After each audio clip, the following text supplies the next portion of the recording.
Yoram anak Ahab menjadi raja di Samaria atas Israel dalam tahun ke-18 zaman Yosafat, raja Yehuda, dan ia memerintah 12 tahun lamanya. Ia melakukan apa yang jahat di mata Tuhan, tetapi bukan seperti ayahnya dan seperti ibunya. Ia menjauhkan tugu berhala Baal yang didirikan ayahnya. Namun demikian, ia masih berpaut kepada dosa Yerobeam bin Nebat yang mengakibatkan orang Israel berdosa pula.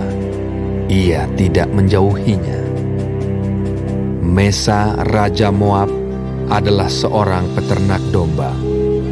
Sebagai upeti, ia membayar kepada raja Israel 100.000 anak domba dan bulu dari 100.000 domba jantan.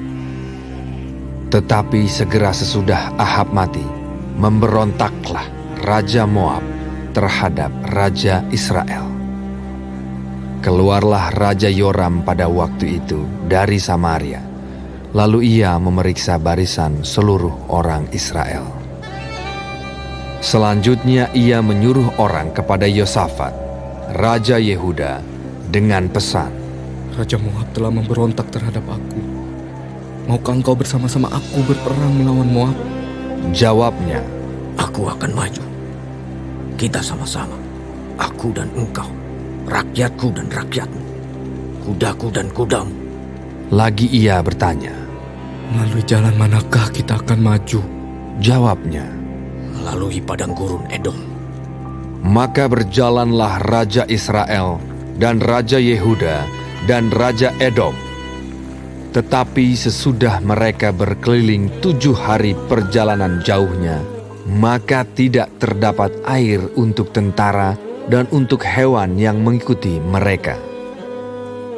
Lalu berkatalah raja Israel, Wahai, Tuhan telah memanggil ketiga raja ini untuk menyerahkan mereka ke dalam tangan Moab.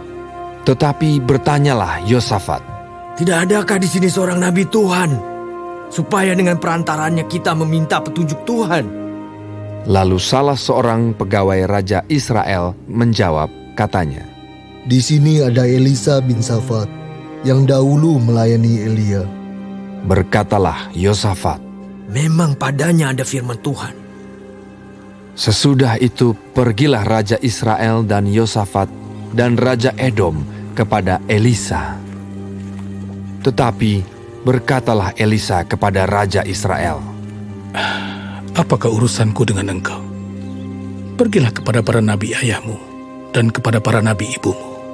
Jawab raja Israel kepadanya, Jangan begitu, sebab Tuhan memanggil ketiga raja ini untuk menyerahkan mereka ke dalam tangan orang Moab.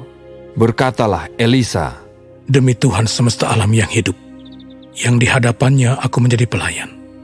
Jika tidak karena Yosafat, raja Yehuda, maka sesungguhnya aku ini tidak akan memandang dan melihat kepadamu.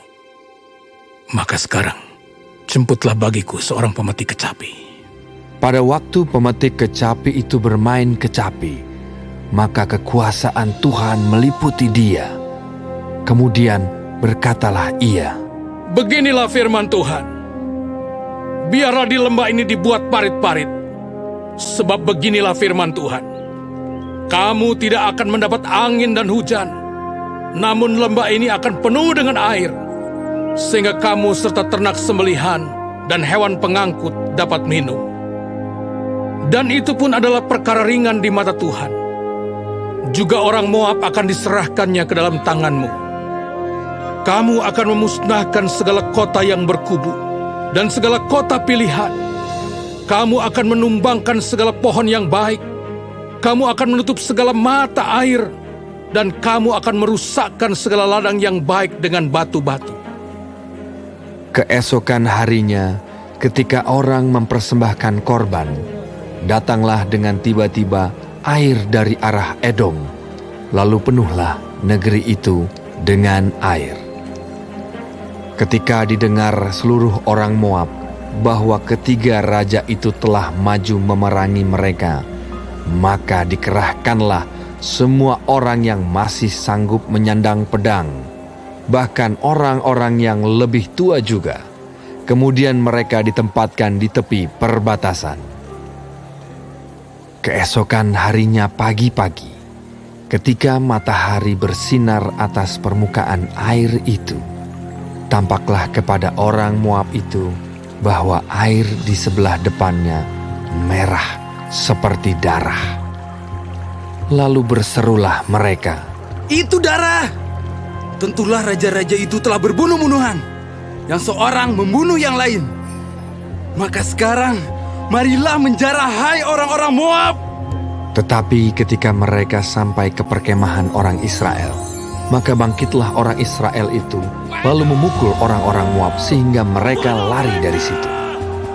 Dan makin jauhlah mereka menerobos ke dalam Moab, sambil menewaskan orang-orang Moab itu. Mereka meruntuhkan kota-kota dan menutupi setiap ladang yang baik dengan batu, karena setiap orang melemparkan batu ke atasnya.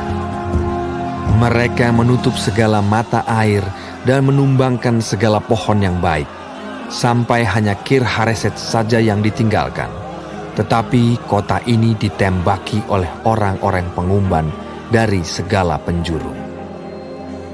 Ketika Raja Moab melihat bahwa peperangan itu terlalu berat baginya, diambilnyalah 700 orang pemegang pedang bersama-sama dia untuk menerobos ke jurusan Raja Edom, tetapi tidak berhasil. Kemudian ia mengambil anaknya yang sulung, yang akan menjadi raja menggantikan dia, lalu mempersembahkannya sebagai korban bakaran di atas pagar tembok. Tetapi kegusaran besar menimpa orang Israel, sehingga mereka berangkat meninggalkan dia dan pulang ke negeri mereka.